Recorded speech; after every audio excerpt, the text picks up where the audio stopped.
Engine for the Life。 車で行こうです。今回紹介するのはスズキハスラーの仕様変更に合わせ新たに追加されたグレードハスラータフワイルドです。 SUV 的な機能を持ち遊べる系として人気のハスラー、よりアウトドアテイストを高めたタフワイルドの実力をしっかりとチェックしていきます。ハスラーはユーザーの冒険心をくすぐる、数々の装備や走りを軽という限られたサイズで巧みに実現しているのがポイント。タフワイルドがどんな楽しさをもたらしてくれるのか注目です。はい、ではポイント見ていきましょ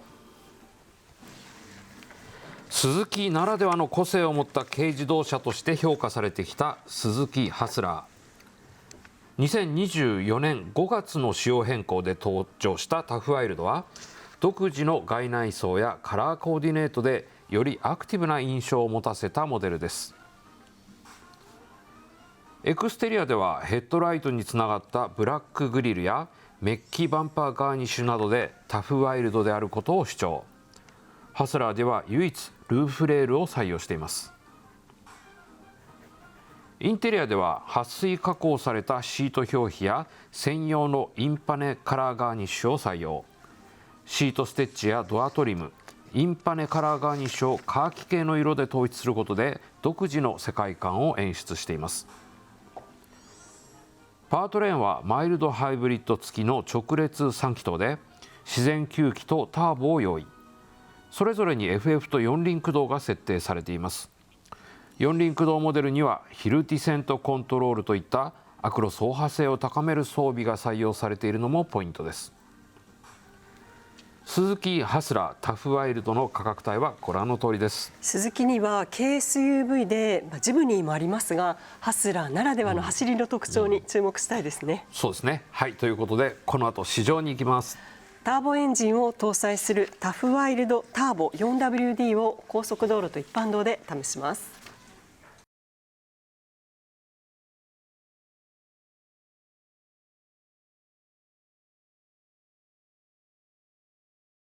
ハスラーの機能性をタフにワイルドに楽しむスズキハスラータフワイルド。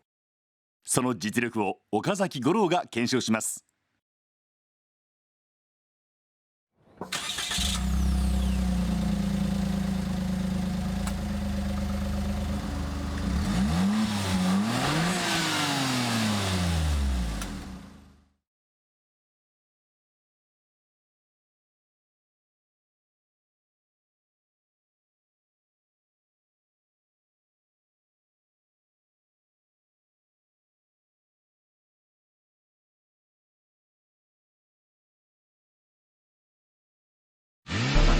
Engine for the Life。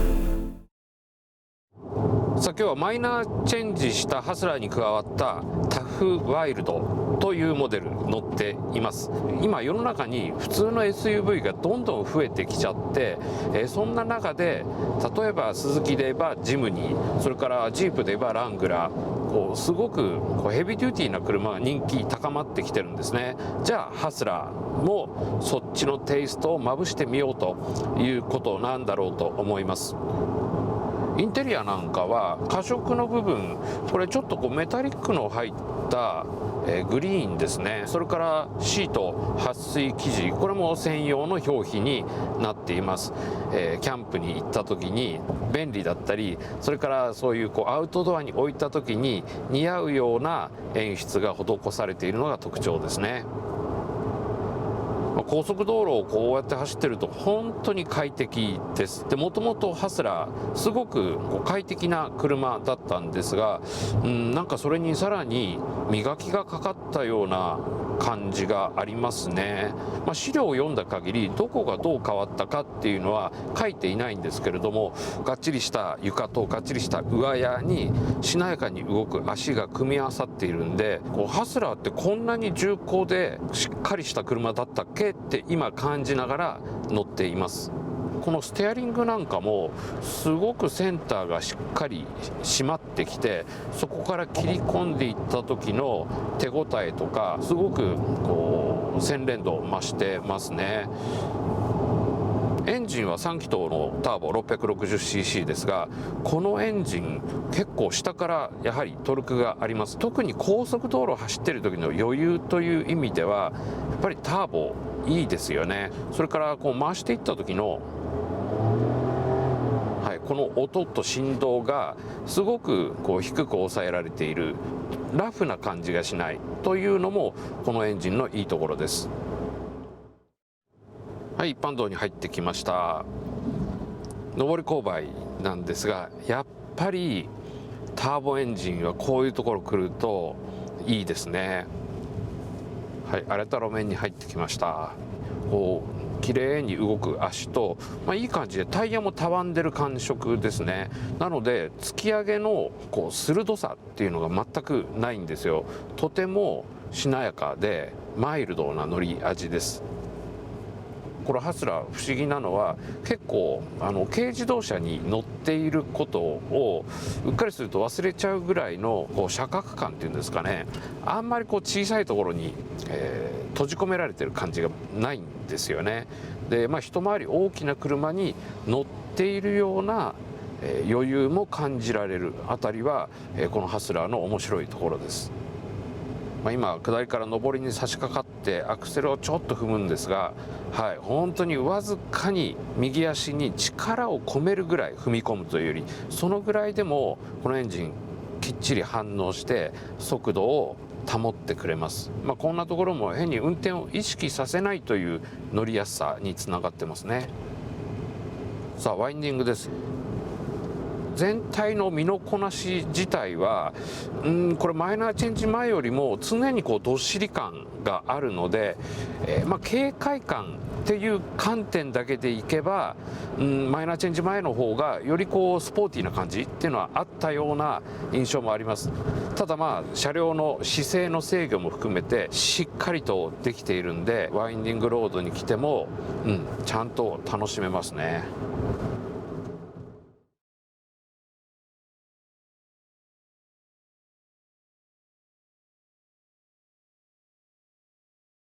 今回のマイナーチェンジを機に登場したタフワイルドなんですが、確かに外観とか内装とかタフでワイルドな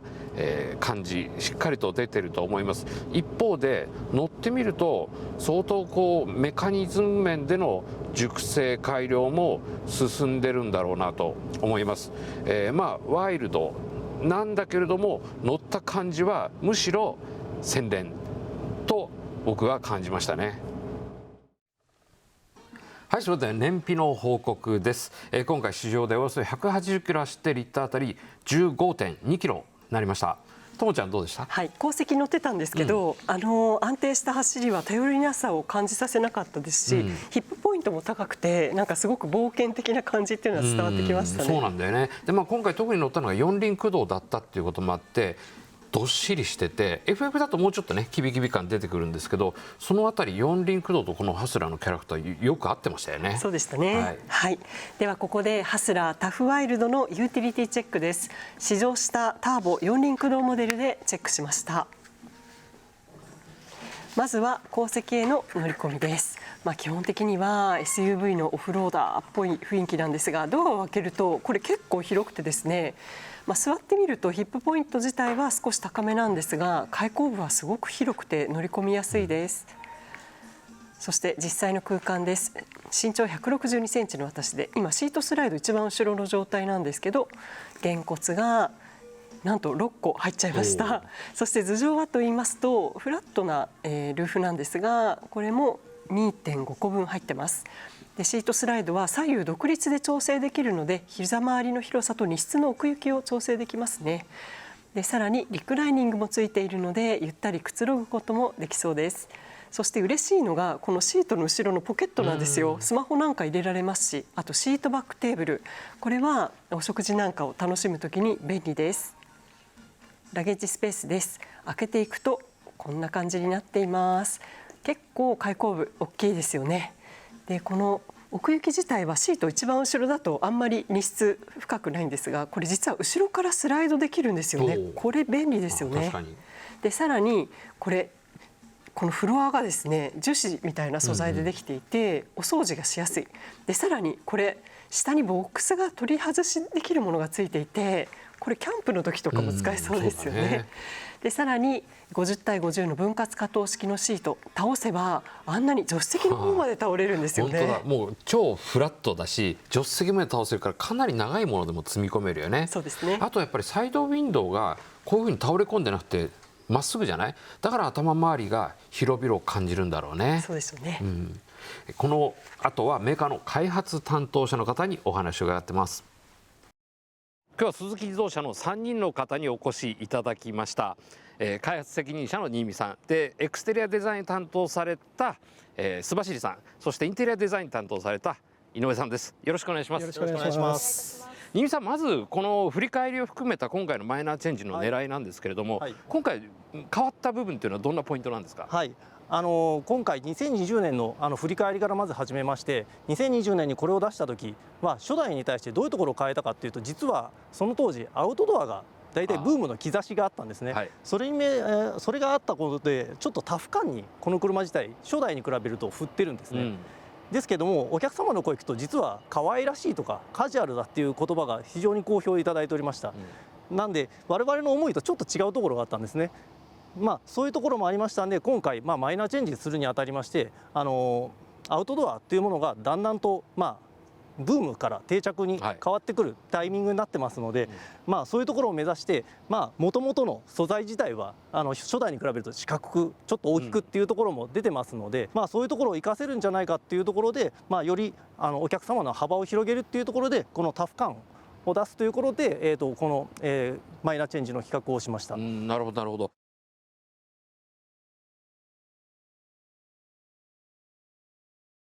これ2台に比べてみても、新たに出たタフワイルドって、これ全然テイスト違いますよね。これどんなところをポイントにデザインされたんですか。そうですね。今回は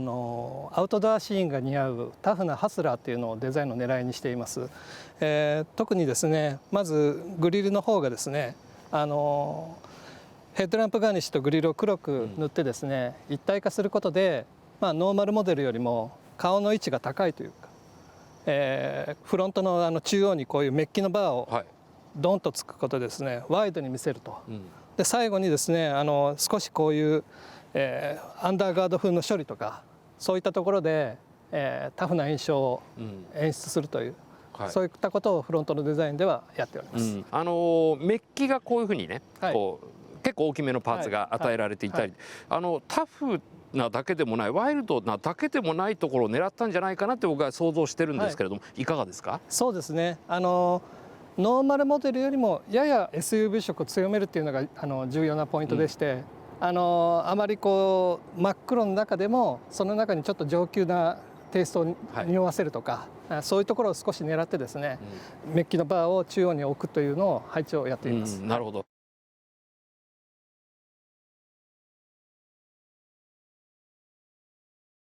井上さんインテリアのデザイン担当されたということなんですけれども、タフワイルド、今までのその話の流れコンセプトっていうところだとどういうところをポイントにデザインされました。そうですね、インテリアでもタフなアウトドアスタイルに入るハスラーということで開発を進めてまいりました。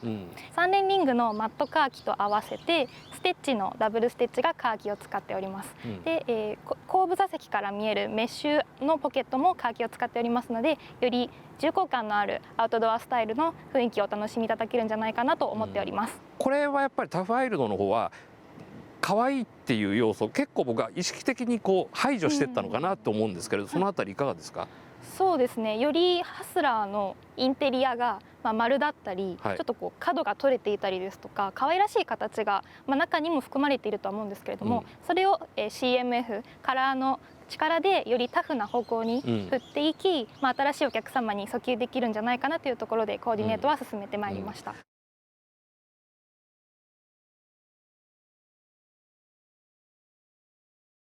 まあ、走りの面でいくと、はい、僕はすごくこう全体的に洗練度が増したなという印象を受けたんですけど、はい、特にここを変えたってことはないそうですね。そうですね、このマイナーチェンジは基本的にはその世界観を広げるっていうところが目的でしたので、そこには、手を加えていません。僕が感じたのは、はい、もしかしたらそのずっと作り続けていく上でのなんか熟成とか、はい、なんかそういうのがちょっとひょっとしたらあるのかもしれません。やはり作っていく中でいろんな精度が上がっていくとか、そういう面で何かいい風に寄与しているところがあったのかなっていうふうにも思います。はい、はい、今日はどうもありがとうございました。ありがとうございました。はい、ではここで評価に行きたいと思います。僕の評価はこのようになりました。丸、これはいい意味で軽に乗ってる感じがしないです。空間感覚もそうですし、乗っている感じですね。乗り心地とか車のゆったりとした動きとか、そういうものも含めてなんかもう一つ上の、A セグ B セグのコンパクトカーに乗っているような感じがするんですね。で、なかなかね軽自動車っていうのは限られたサイズで作ってるんで、もう物理的なものは超えられないんですが、でもそこをなんか乗ってる人にいやいや軽っぽくないよって感じさせる仕上がりになっているっていうのは素晴らしいなと思いました。で、×はですね、そういう丸の部分を味わうためにはやっぱりターボの選択が必須になってくるなということなんですね。で、この車890キロという軽自動車としては重めのウェイトということもあって、やはり自然吸気のノンターボエンジンを組み合わせるとどうしてもエンジンが頑張ってしまうんですね。そこでターボに乗ると非常にその車全体の感覚とエンジンの余裕が組み合わさってさらに軽っぽくない走り味になるということです。はい、私は丸なポイント、これはワイルドなキャラクターとワゴン譲りの実用空間ですね。ハスラータフワイルド、フレンドリーなハスラーとは異なる少し武骨なキャラクターがもう文句なしにかっこいいなって思いましたし、あとは一般的な SUV と比べると、実用的なスペース、これワゴンって書いたんですけどワゴン R 譲りのところもありますので、後席スライドとかあと床下の収納など使って嬉しい機能性がたくさんあるのは嬉しいポイントです。そしてバッテン、これはカーブで後席の乗員はカーブで状態が揺すられやすい。例えば五郎さんが気持ちよくワインディングを走ってると後ろの席ちょっとソフトなクッションで、あんまりホールド性高くないんですよね。なのでちょっと体がぐわーっと揺すられる感じもあって、それもエンタメとして捉えれば楽しいんですけど少し揺すられやすいかなとは思いました。なんかシートバッグの形がフラットなんでね、ちゃんと押さえてくれないっていうのはありますよね。はい、はい、ということで2人の評価このようになりました。Engine for the Life。ここで視聴者からのメールご紹介します。埼玉県60代の方です。新車を購入する際のオプションについてアドバイスお願いできますでしょうか。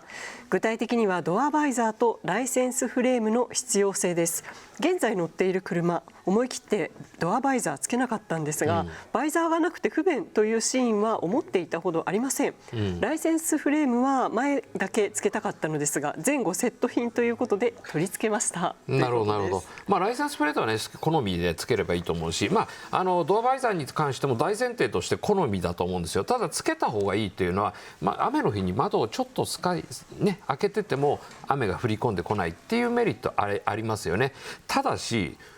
僕も藤友も一度も今まで買った車でつけたことないし、この番組で紹介するメーカーさんインポーターさんからお借りする車にも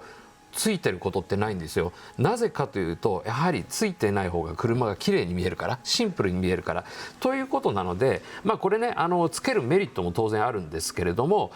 つけないことによるスッキリ感、車の美しさなんかもちょっとね考えて選択していただけると、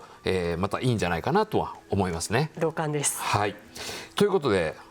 ハスラータフワイルド改めてどうですか。いや最近軽ってスライドドアが人気ですけど、スイングドアってもうこれだけ実用的に使えるのいいですよね。いやもうこの車実はスイングドアの軽自動車の中でベストセラーなんだって。だからもうワゴン R よりも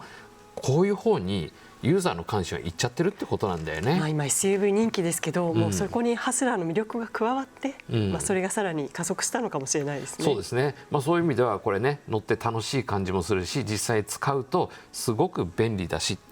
すごくねバランスの取れた楽しい車ですよね。それではまた来週。